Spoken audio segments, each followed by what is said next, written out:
And like most of us know, culture doesn't happen in isolation. Culture, what we say is culture, embellishes values, beliefs, Yeah. systems. And so, how are leaders, now from your consulting work across multiple continents, and of course Yeah. your research work, how do you think leaders are resetting their leadership and organizational culture in this? Already in Nigeria, we're calling it the post-pandemic era, but really we are still within the pandemic era We're globally. still in pandemic. Yeah. So how are Yeah. leaders, what do you see leaders doing?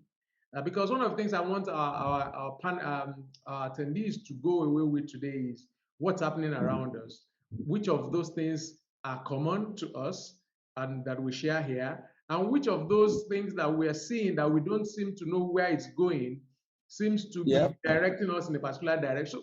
What are you seeing with leaders and how they are resetting their leadership in an organization's culture in this pandemic era?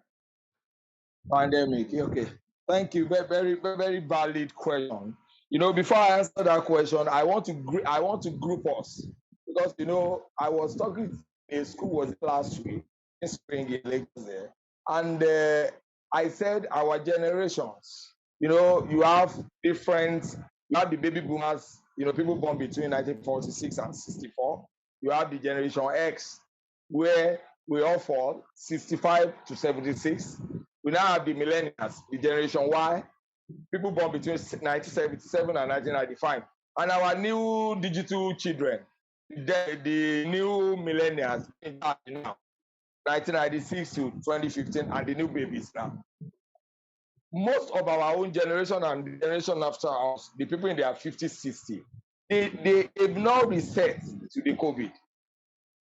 They've not reset their mindset to the COVID, because they are traditional ways of doing things.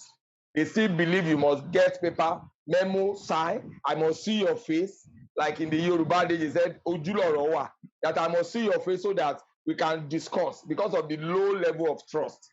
But the young millennials, the digital children, people less than 30, they've moved to the new world completely. The generation of Mark Zuckerberg, they are in the new world completely. So it doesn't affect them.